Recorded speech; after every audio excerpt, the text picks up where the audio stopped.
Yo, yo, yo, yo, yo, what up with it? What's going on with my people up out there? What's going on with y'all, man? Happy Wednesday and all of that. Today, I want to talk about penalties. Jump right up into it. And yeah, a penalty. What is that? A punishment that's imposed for breaking a rule, a law, or a contract. That's the definition of it. So you could be playing a game, there's a penalty in the game. You could be playing a sport, there's a penalty in the sport. You could break when you break the law, there's a penalty for that. Jail, fines, so forth and so on, right? So that's what we're thinking about penalties. When we do things, do we think about the penalties? Absolutely. But for some reason, a lot of us sports content creators out here and a lot of us sports lovers, we don't think about the penalties. Not when we're going to go place a bet on these favorite teams. We don't think about the penalties that these teams may have or they may occur during that game. We don't think about that. And I think it's about time that some people that you really start paying attention to that and taking account for that because they are making these calls. They are. Whether we look at it or not, and we don't look at it enough, and we don't talk about it enough. But I'm gonna have it pulled up here on YouTube, and I'm referring off of CFB stats, and it's just the most penalized teams in college football. They have from number 1 to 133rd in the whole entire FBS. All right, this ain't nothing super special. It's just up here, and that's all that is. So I'm gonna get that. I had that pulled up right there, and most of y'all can still hear me. You can see me a little bit, but that really don't matter, right? As long as you can see this list. The most so starting off with number one, as you can see this yellow highlight. If you can see my mouse, the yellow highlight, it's yards, right? And the yards, it matters. How many yards did you give up the entire season from penalties? Air Force is number one with 322 yards. Give it up to you. Give it up to them. That's huge. And Baylor is in second, which and look, this is blown my mind. It really is. Dave Aranda's team, as much as they've been struggling, so they've actually been losing games and keeping their head. Is that dangerous? I mean, he has to see results this year, obviously, right? Because for the past 2 seasons, his team hasn't just been up there, but he has one of the most disciplined teams in college football in the Big 12. That's big.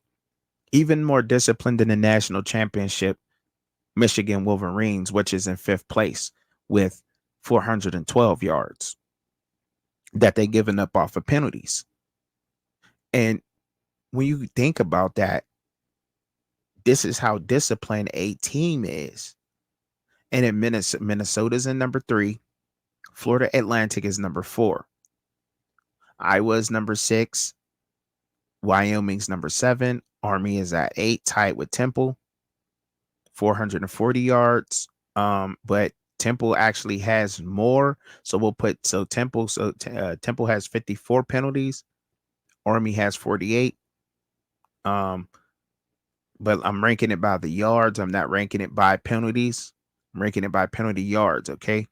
So this is the orders, and it can go in the order switch up. If you put penalties, it'll switch up. Okay. But I thought yards was important. See, some people might think the penalties it matters a lot. I think so, it does, but the yards to me is what matters the most to me. You can get a lot of penalties. Baylor had 49 penalties for 347 yards. Um, when you get to looking at this list, just really quick, and I'll click it just for ish and giggles. Baylor falls to number 6 in the country, and they're behind Michigan. So Michigan had 45 penalties. They actually had less than Baylor, but Baylor falls at number 6, so they're still in the top 10 in the country. And I'm just saying that because I'm huge on the quad fin, if you know me out there.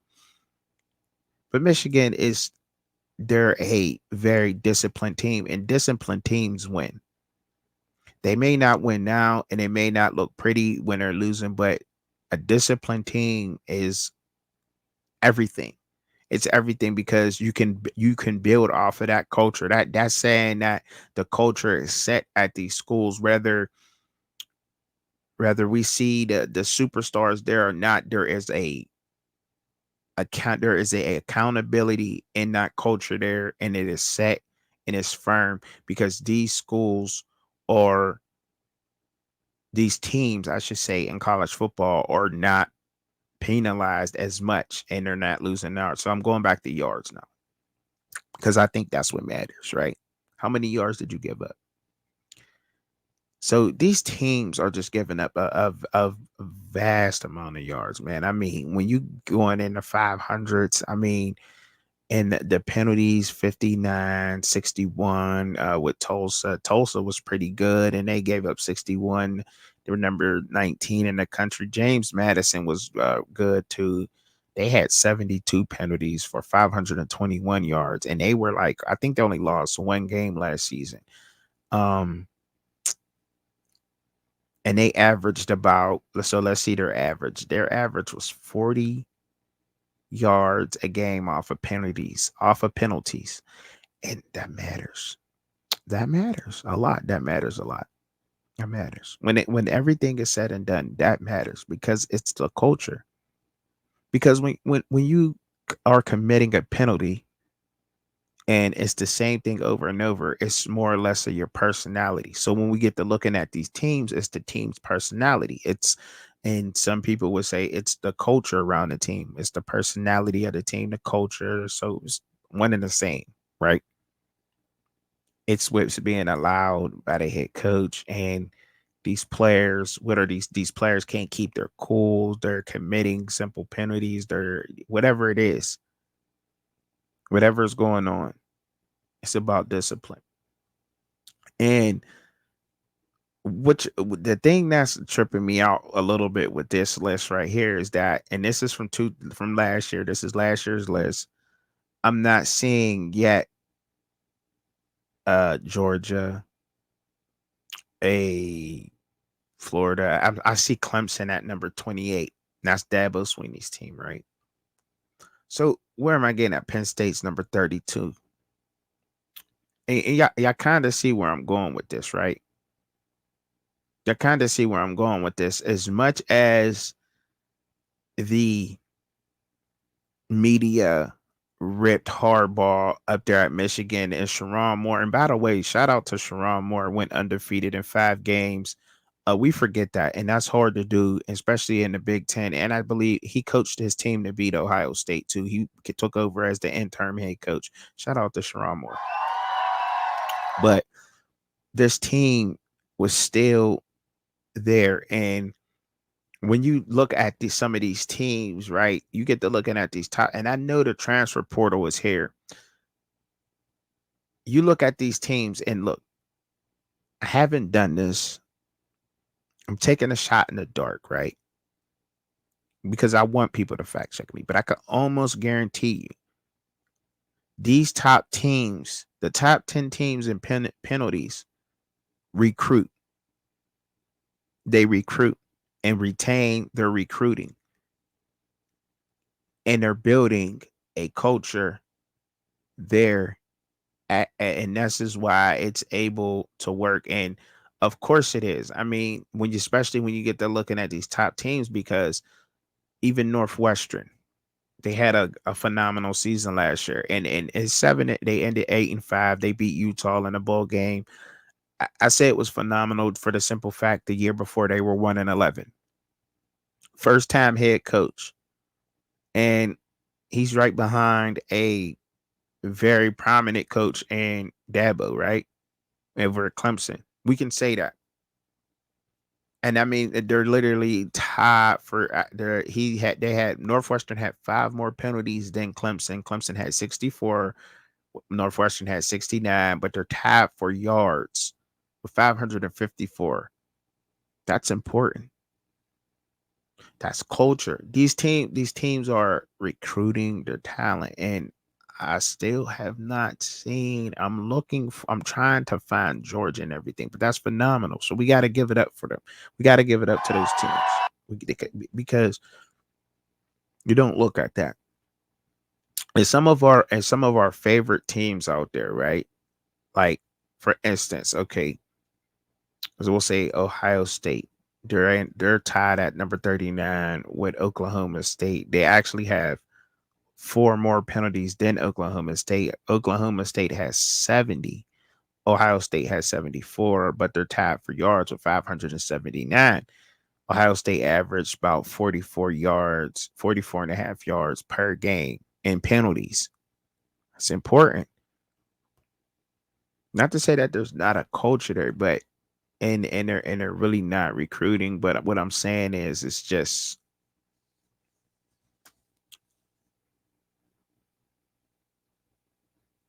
these guys are disciplined. And these are some of the favorite teams that we look at in the NCAA, and we say these teams are disciplined, these teams are good, and they're showing up later on the list. And then we're looking at some of the other teams, some of the teams who are not winning the most games and have been down in their conferences, taking a lot of losses, are some of the most disciplined teams. And I think that's something to pay attention to coming up this year. And as we move forward in college football, I think that's something to pay attention to with the transfer portal being the way it is, and paying attention to what kind of players that they're getting. Because I also believe that if you can hold your team to be one of the least penalized teams in college football, obviously your culture there is good, and so may be development. And I've been trying, and I've been trying to ring the alarm, sound the alarm bell for a lot of people in the Big 12 and a lot of Big 12 conference fans, and ring the alarm of Baylor and say, I don't, I think that they can be a 7-win team. I said that already. I can't take that back. But I definitely do believe that this team can do that, and this team can ruin a lot of you guys' seasons. A lot of these team seasons, a lot. I think that they'll probably match up against the best, and I explained why several times. I mean, they have veteran leadership on that team on the field that have been in Dave Aranda's system and his culture for so long. I mean, the only newcomer they have is a two-time back-to-back All-American quarterback in DeQuan Finn. He's the probably, and there's another guy that's on defense. I can't get his name right off top, but he also is in his sixth, seventh year senior, a grad student. Their leading tackler on the team, captain of the defense, middle linebacker, Matt Jones. He's in his seventh season. Say what you want about these guys being old, but I think that helps them. That's an advantage for them. These are grown ass men at linebacker coming at these people, coming at these young men. Going, this is chess, not checkers. Okay, let's get that clear. Now you get to looking at like a Florida team. Okay, Florida Seminole, the Gators. They had 79 penalties for 595 yards. They averaged almost 50 yards a game in penalties. Is 49.6. Say 50 there. Washington State came in 49. And that's crazy to me. Georgia, the Bulldogs. Shout out to the Bulldogs, by the way. 62 penalties for 606 yards. They averaged about 43 yards per game in penalties. And see, and that goes to show that they're just one of the most, their talent can overcome these penalties, right? 600, that's 6 football fields of penalties on these guys. Like when you think about it like that, it just blows your mind, right? That's 6 football fields of penalties. Wow. When you think about it like that, right? Um, so Alabama, for Alabama, okay, let's go to Alabama. 78 penalties for 655 yards. Alabama averaged 46.8 yards a game in penalties. Okay, and now we know that obviously Nick Saban's not there anymore. But you look at Washington. Washington Huskies were in the national championship last year, 2023, defeated by Michigan Wolverines. They are 132nd in the country in penalties. 133rd, I'm sorry. 133rd in penalty yards. They had 112 penalties for 1,029 yards. They gave up almost 70 yards a game in penalties, 68.6 yards per game in penalties. Oregon, 93 penalties for 848 yards, 60.6 yards per game. USC and Oregon's in the 120th. Okay. Now this out of so really 120th because there's a lot of ties. There's only 134 teams in it. So there'll be 121 right now. Okay. Oregon would be USC would be 120th in the country with they had 95 penalties for 844 yards. They averaged about 65 yards a game in penalties. The Pac-12, and look, you think that we really honestly thought that this was crazy, and that hurt them. The Pac-12, the referees were just ridiculous. That's ridiculous. 1,000 yards in penalties, and we're talking about. So I said Oregon. They were one of the best teams in the country last year. They should have been anyway. They lost to Washington twice, which knocked them really out of their any hopes and chances for the college football playoff. They had 848 yards. USC had 844. Colorado was also in the Pac-12. They were 100. They came in 124th with 107 penalties for 854 yards, and they were averaging about 72 yards per game. And we all watched a lot of their games last year, right? Penalties hurt them, and that hurt Colorado. Penalties hurt Colorado, which goes into saying that's kind of their team's personality. Do they clean that up this year? But does Kellen DeBoer clean it up this year at Alabama? See, Alabama wasn't all that good anyway. They were, like I said, with their yards, they gave up 600 yards in the SEC last year under Nick Saban. So just and if you know Kellen DeBoer, Washington Huskies was the most penalized defense or team in general in the Pac-12. Period. And almost in all of college football, 133rd in the country, which is crazy. New Mexico takes the cake, but with 119 penalties, 1,076 yards, they average about 90 yards a game in penalties, almost a whole football field in penalties per game, which is crazy. So we don't do we really think about these things? Like this is when I go back in the beginning. Do you think about that when you go to bet? Tennessee in the SEC last year. They had 101 penalties for 883 yards. They averaged 68 yards a game in penalties. They were the most penalized team in the SEC last year.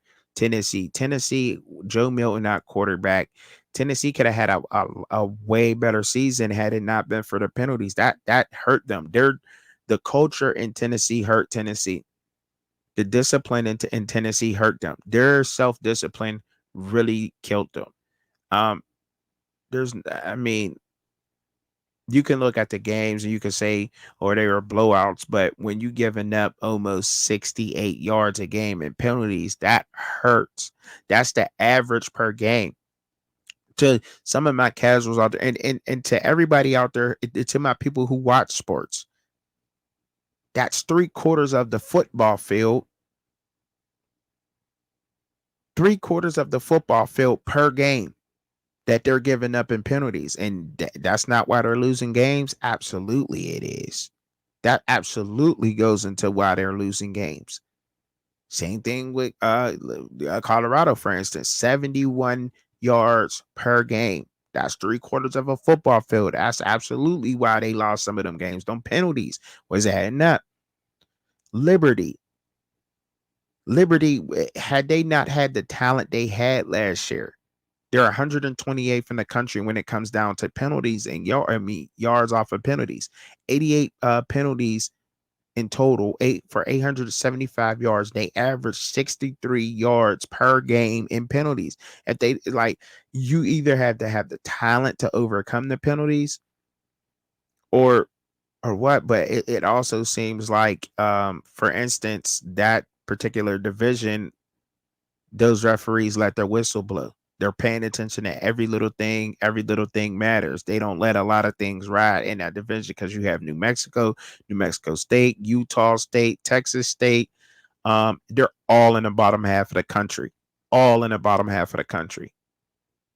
I'm talking, it's, it's ridiculous. And they're all at the bottom, and you can see them here on my screen if you're following YouTube. But it's just that makes absolutely no sense in the world. Pittsburgh, okay? That's the team we watched in the ACC. 94 penalties for 768 yards. They average 64 yards per game in penalties. That matters. Whether they were getting smacked around or not, but that matters. No discipline there. And if I'm not mistaken, you have to watch where you're getting these players from sometimes. See, we don't pay attention to this. And this is why I wanted to bring this up a little bit, because us as sports fans and as creators, we sometimes forget about the penalties in games and how much the penalties matter to the team's personality, culture, or even just some of the players that coming from certain teams. Like, how many penalties did this player have on them at their last team? Like, are we forgetting about that? But sometimes we look at the talent and we just say, oh, their talent just overcomes. But do we really want a player who gets a sack and steps on a quarterback's ribs or steps on a quarterback's calf and just erases the whole sack, wind up getting now instead of it being a 7-yard loss and it's 3rd and 17, they now just pick up the first down for unsportsmanlike conduct. Do we really want that?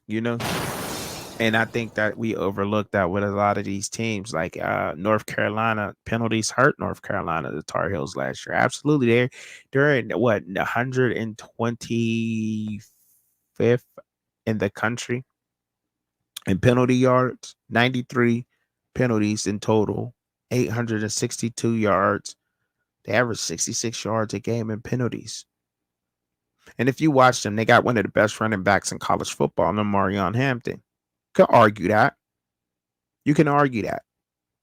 Um, Ollie Gordon's one. Marion Hampton's another. Quinshon Judkins is another. Ohio has two of the best running backs in college football. There's a few that's out there right now. But you definitely would. I'm sure a lot of people would agree with me that Marion Hampton is one of the best running backs in college football this year. Damian Martinez down at Miami. In Miami. It seems like the ACC, they let it go too, because Florida State they are 100 in they're tied for 113th in the country, but to really put it somewhere, I think they would be trying to see what that is, because the list is, like I said, it goes down and up, down and up. Just tied for 113th in the country when it comes to yards. But Florida State had 85 total penalties for 792 yards, and they averaged 57 yards per game in penalties. That matters. That matters. That matters. And for my Hurricanes fans, just because, for my Hurricanes fans out there that watch me, shout out to y'all. Round of applause to everybody for out there. Miami had 79 total penalties for 751 yards in total, and they average about 58 yards a game in penalties. That matters. That matters. So there's about 30, 30, I don't know, get 33 teams ahead of Miami. No, 31. I'm sorry. 31 teams ahead of Miami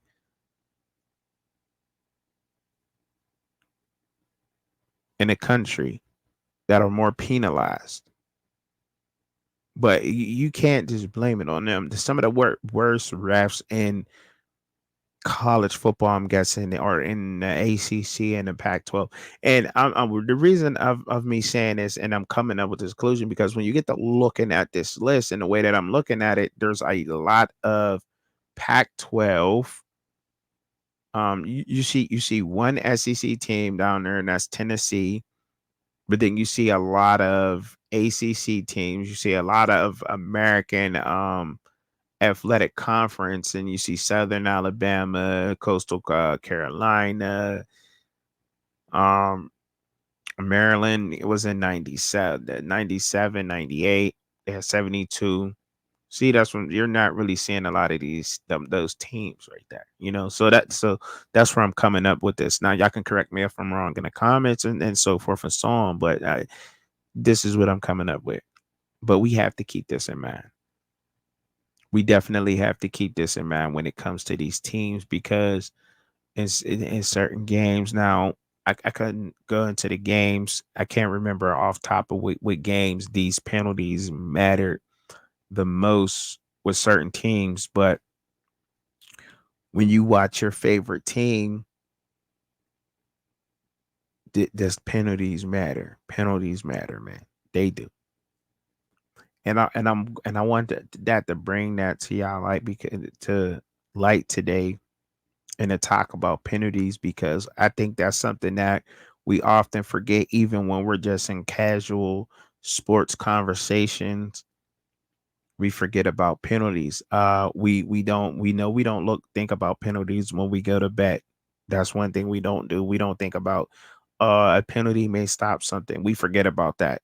We forget about betting on a basketball game, and you know the team, for sure they could win, but they have a guy that just hacks all the time. We forget about that, right?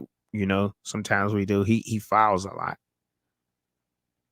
I know that's not something I think about, and I'm just being honest. I don't claim to know everything. I don't want to sit here and know everything, but I just don't know about these referees and the conferences and whatnot. But I know that's something that we don't bring up enough and take into consideration, because that has a lot to do with the team's personality, what a head coach may bring around, or around that team, around these players. I think that has a lot to do with it. And it's just something that the only winning, and I don't want to say the only winning team, because Boise State's, they're in number 10 all in the country. They let up a very few of penalties, which is dope, which is cool. But we have to pay attention to that, ladies and gentlemen. That's important for us to do out there, man. Pay attention to these penalties, man. And now look, I know that I wasn't super, and I spent a lot of time sitting there talking about those penalties and going through that list, but it was just I was just blown away by how much this could be. Like, I'm like, wow. I was just blown away by that list. I really was. I was blown away by it. I said I gotta go on here and I have to talk about this list, because this is a whole lot to talk about. All right. So, I'm up out of here today. I ain't gonna keep y'all too long, man. I'm up here looking at things, and I got a lot of things going on right now. But hey, look, I appreciate y'all coming through. I hope y'all enjoyed the content. I hope y'all enjoyed me going on a ramble bamble of a time and talking about penalties and giving y'all some of the teams, and the idea of what teams out there may be disciplined and teams that could work on the discipline. But remember, we have to keep that in, we have to take that into account. Let's keep that in mind next time we get to looking at teams and saying what teams can do this. Let's keep that in mind. This team, okay, they may be playing this team, but this team is a disciplined team. They gotta go in there, they have to play smart and tough, because this team is really sound at penalties or whatever else. Keep because I think because we know as sports fans that a 15-yard penalty can be a difference in between 3 points, a touchdown, or you losing the game and not having a chance to score the touchdown or kick the field goal, taking out a field goal range. A foul can mess up a whole basketball game. What do they call it in an icing in hockey can mess up the whole hockey game. You know what I mean? Like these are just things that can impact a game throughout.